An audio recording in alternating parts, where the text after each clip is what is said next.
기도하겠습니다.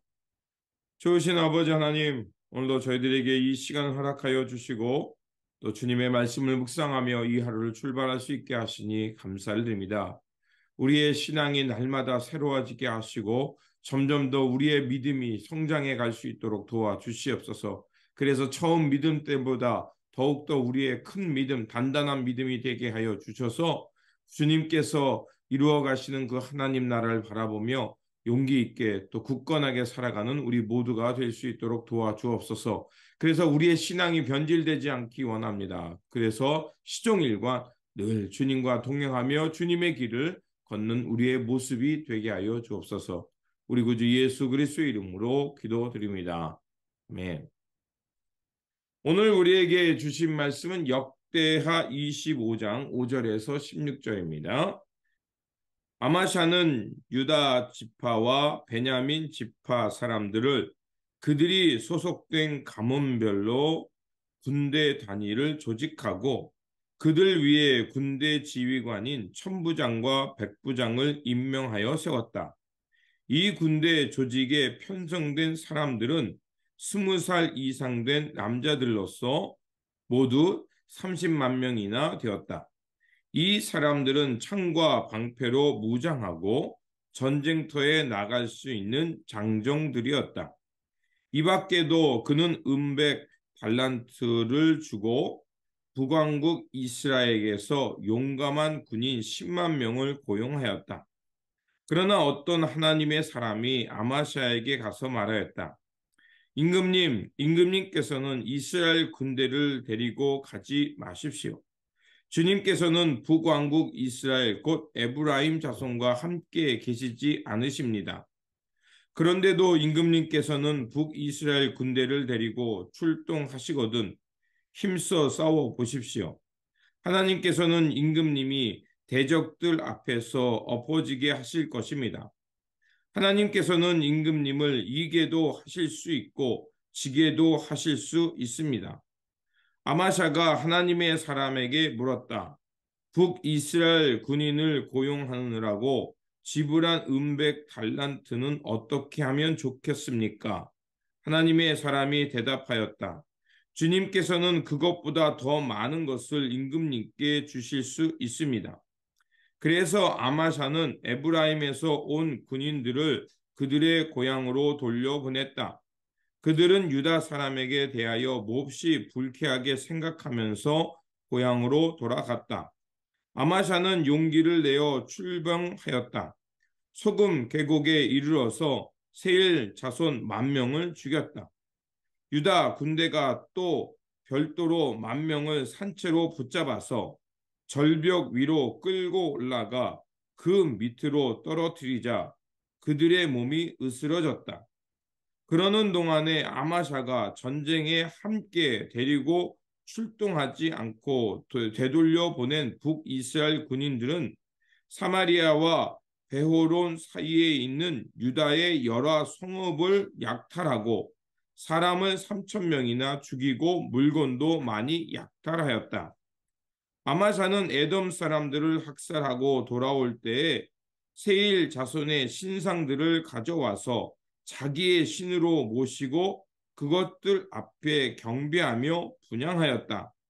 이 일로 주님께서 아마샤에게 크게 진노하셔서 예언자 한 사람을 보내시니 그가 가서 아마샤에게 말하였다. 이 신들은 자기들을 섬기는 그 백성들의 임금님을 손에서 건져내지 못하였는데 임금님께서는 이 신들에게 비신이 어찌 된 일입니까? 예언자가 이렇게 말머리를 꺼내는데 왕이 그의 말을 가로막으면서 우리가 언제 너를 왕의 고문으로 추대하였느냐? 맞아 죽지 아니하려거든 그쳐라 하고 호통을 쳤다. 그러자 예언자는 이렇게 말하고 그쳤다. 임금님께서 나의 충고를 받지 않고 이렇게 하시는 것을 보니 하나님께서 임금님을 망하게 하시기로 결심하셨다는 것을 이제 알 것 같습니다. 아멘. 오늘 본문 말씀은 온전치 못했던 아마샤 왕에 관한 말씀입니다. 아마샤는 요아스의 뒤를 이어 유다의 왕이 되었습니다. 본문에서 그의 행적을 짧지만 핵심적으로 우리에게 전해주고 있습니다. 2절에 보면 이렇게 되어 있습니다. 그는 주님께서 보시기에 올바른 일을 하였으나 마음을 다하여 하지는 않았다라고 말합니다. 개역 성경에는 어떻게 되어 있냐면 아마샤가 여호와께서 보시기에 정직하게 행하기는 하였으나 온전한 마음으로 행하지 아니하였더라라고 되어 있습니다. 여기서 마음을 다하지 않았다. 그리고 다른 성경 번역에는 온전한 마음으로 행하지 않았다라고 표현하고 있습니다. 온전하다는 것은 마음이 하나님 앞에서 갈라지지 않았다는 뜻입니다. 그러니까 온전하지 않았다라는 것은 또 마음을 다하지 않았다는 것은 그 안에 두 마음이 있었다는 것입니다. 마음이 분열되고 나눠지면 결국 그곳에 사탄이 틈을 타고 들어와 그 하나님을 거역하게 하는 것을 볼 수가 있습니다.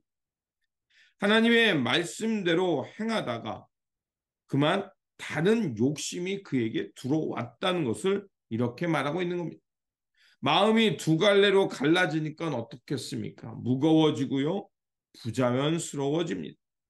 아마샤가 그랬습니다. 아마샤가 에돔과 전투를 벌이게 되었을 때 남유다의 군대를 세어보니 30만 명 정도 되었습니다. 그런데 30만 정도 가지고 에돔 사람들과 싸울 것을 생각하니까 부족하다는 생각이 들어서 은백 달란트를 가지고 이제 북이스라엘에서 용병을 사옵니다. 그런데 어떤 선지자가 나가서 그 용병들과 함께 나아가 싸우지 말라고 말합니다. 이것은 하나님의 방식이 아니라는 거죠.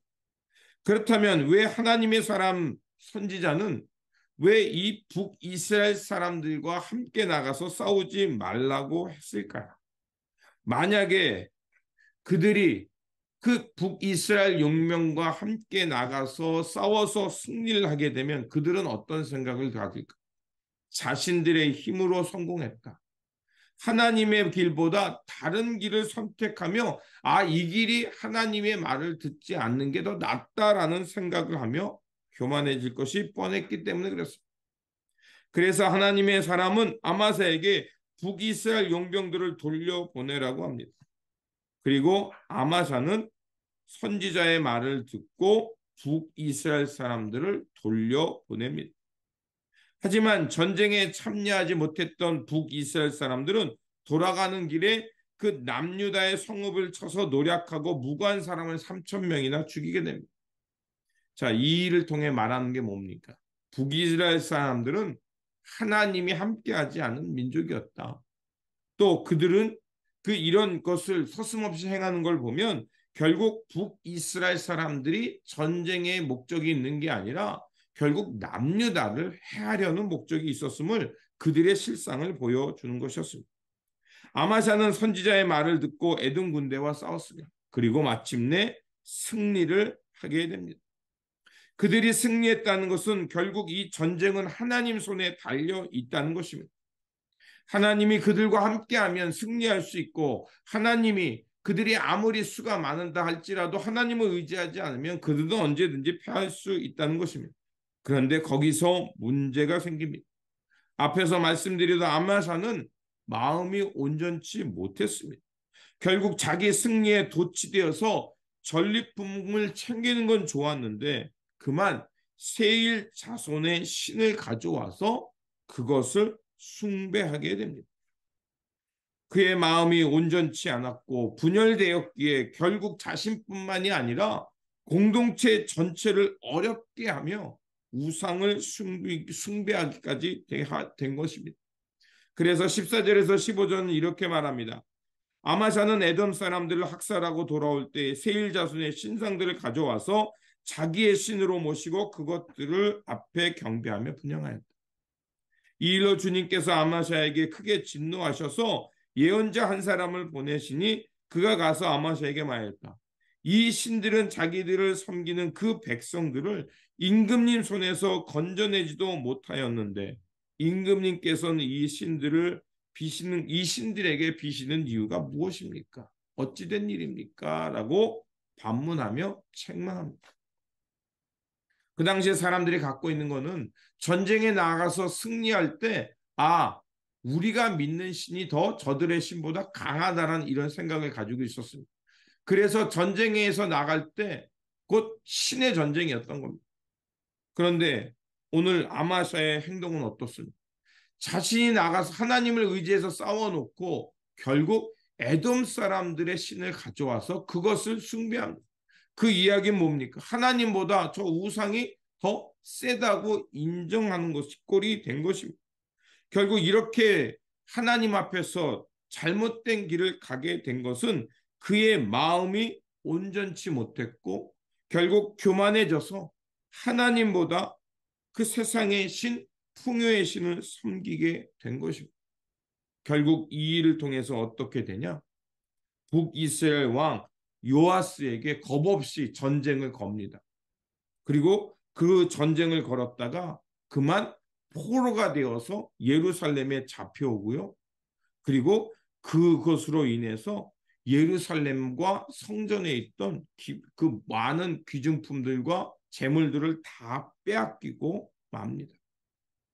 결국 하나님 앞에서 온전치 못하고 자기 교만에 빠지게 되면서 공동체와 모든 그 사람들을 위기에 빠뜨렸습니다.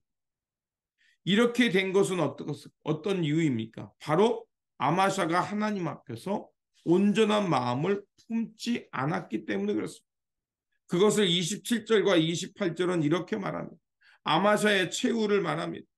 아마샤가 주님을 따르다가 등지고서 돌아선 뒤에 예루살렘에서 반란이 일어나자 아마샤는 라기스로 도망하였다.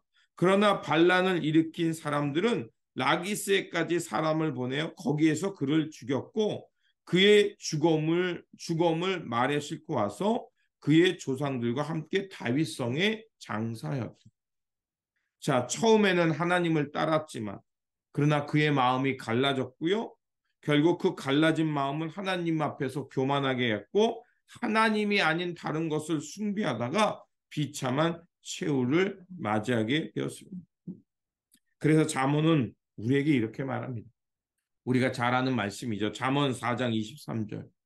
모든 지킬 만한 것 중에 더욱 내 마음을 지키라. 생명의 근원이 이에서 남이라. 결국 하나님을 향해 온전한 마음을 갖지 못하면 우리가 결국 교만해지고 하나님이 아닌 것을 하나님으로 여기면서 잘못된 길로 가다가 그 생명을 잃어버리게 된다는 것입니다.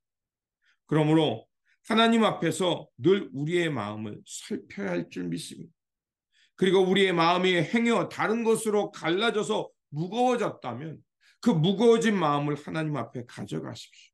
그리고 하나님 앞에 내가 왜 무엇 때문에 갈라졌는지를 하나님 앞에 묻고 다시 한번 온전한 마음으로 하나님만을 경외하면서 하나님께서 이끄시는 그 선한 역사, 진정한 평화와 생명의 역사의 삶을 살아내시기를 주님의 이름으로 축원드립니다.